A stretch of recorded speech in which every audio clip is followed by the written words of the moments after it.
No matter how you look at it, it's hard to escape the conclusion that lower fertility helps to reduce poverty and contributes to the achievement of every one of the MDGs.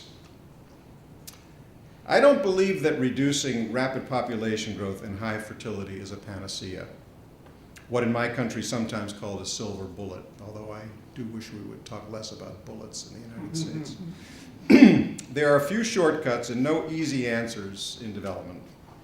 But I do believe firmly that in places where population is growing very rapidly and where fertility is especially high, it would be far easier to improve living standards and to stimulate environmentally sustainable and sustained economic growth if we could at least satisfy the unmet need for contraception and the other simple and relatively inexpensive services that comprise reproductive health. We know how to do this, and we have shown in many countries around the world how relatively simple and inexpensive high-quality reproductive health can be. By simply restoring reproductive health to a position of high priority within our efforts to expand basic health services and strengthen primary care systems, we could make giant strides toward realization of the MDGs and our collective dream of a world free of extreme poverty. I thank you for your kind attention, and I look very much forward now to commentary by Minister Koenders and to your questions and comments. Thank you.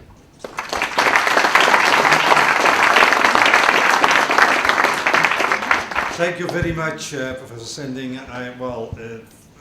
It is, as I said, a historical privilege to have a historical key player over the last decades in the demography debate to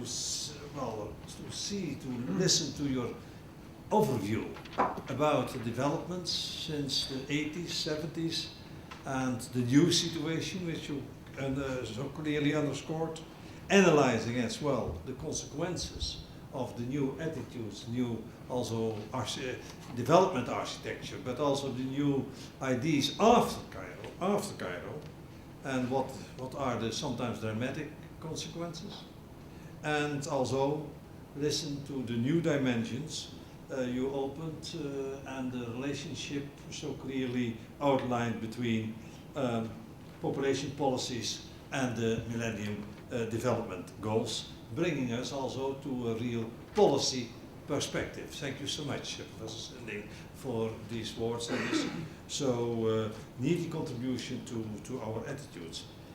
Mr. Minister, thanks for coming in such a hectic period, but let me say for once to you, none of your predecessors have had such a rough time in sustaining, in maintaining the concept of international cooperation in our country. Nobody had predicted this 5 years ago, and we all admire, let me express it for once, we all admire your engagement, your energy, your intellectual leadership in this domain which we are so much in need of. These are so extremely important that will be composed, there will be outlined a new global agenda for the Netherlands population.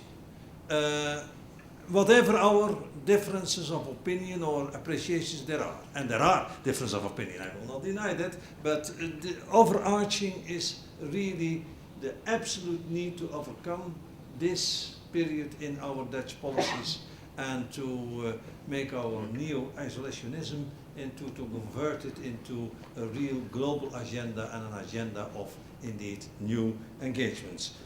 Apart from that, tonight, Mr. Minister, we are honored that you will elaborate on one of the key priorities of your program, and that this has to do with the issue of reproductive rights, which stands centrally in the Dutch development policy, and which you will address tonight. And before coming to this place, we said, listen, we should address this issue with the arguments of the 21st century and not of the 20th century. Mr. Minister, you have the floor.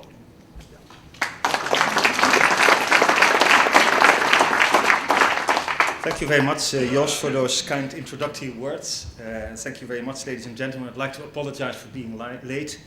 I don't like people to be late. I was late. I'm in between two parliamentary debates, and then you don't have complete control over your own time. But I'm very happy to be here. This is an important issue. And let me assure you that we are warming up in the Netherlands on the development debate. Let me first thank you for inviting me. We are here today to discuss what I think is an undervalued issue in the public debate, namely the population question.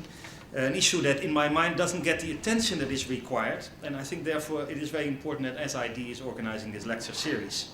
In my view, population and the development question cannot be discussed without a little bit touching on history and historical development. I don't want to make it too long. One name which is inseparably linked to population growth is that of course, Thomas Malthus. He is still the elephant in the room, even though Malthus published in his famous essay on the principle of population more than 2 centuries ago. His ideas, I think, are still very influential, though more for some people than for others. Malthus argued that population, when unchecked, increases in geometrical ratio. Subsistence increase only in an arithmetical ratio. A line remembered, I think, by all of us in our school years. Opposing the views of writers like William Godwin, who foresaw a rosy future for humanity, Malthus essentially argued that food production could not keep pace with population growth. That was the famous argument. Policy measures like late marriages, but also famines and other disasters, which in Malthus' view were sent by God, would provide for the limits, the checks on population growth. Now, Malthus was a man of his time, and parts of his treatise, including the passage on human nature, reflected his religious views. He essentially wrote the first economic theory of the poor. But his views on the poor and his arguments against bringing wealth within their reach remain, of course, very controversial. Next, let me make an enormous jump to 1972. Technology in agriculture, but also birth control, had developed in ways that Malthus could not have foreseen. The Club of Rome, a think tank of scientists from various disciplines, published the famous Limits to Growth, a landmark publication that was, to our great peril, neglected. The Club of Rome did not neglect the risks of population growth, but put the issues out of isolation in the context of industrial and food production and the necessary efficient use of natural resources and environmental pollution. They concluded that economic growth could not continue indefinitely because of the limited availability of natural resources, and then particularly oil. Their message, which made a big impression, at least at that time in the Netherlands, was one of urgency and, for some, also imminent doom. So here we are, with a very bad historical overview in November 2009. We're all a lot older, I might add, but are we wiser as well? As we are on the eve of the UNFCCC conference next month in Copenhagen, global warming and global environmental change, including climate change, are the hot topics of this day. Belatedly, I might add, and it has been said many times and rightly, that the Copenhagen summit is the litmus test for our climate policies. Today, and that's the relationship, this planet is inhabited today by some 6.8 billion people. The world's richest 500 million people, some 7% of the world's population, emit about 50% of the world's carbon dioxide. Meanwhile, the poorest 50% are responsible for just 7% of emissions. World population in 2050 range from 7.9 to 9.1 to 10.4 billion people, depending on different scenarios. And as demographers know, that is always complicated. Together with Western patterns of consumption, this is a major reason why it will become increasingly difficult to achieve sustainable development for all. And in order to maintain our current levels of consumption by 2050, we will need not only one globe, but two, an often cited image. But no less alarming for that, and one which vividly illustrates how we are treating the world and maybe population growth today. And the time between now and 2050 is the critical one. After that, consequences of lower fertility might make life easier, but that's after 2050. What does it mean for economic growth? And what does this mean for development? What are the consequences for the poor? The debate around climate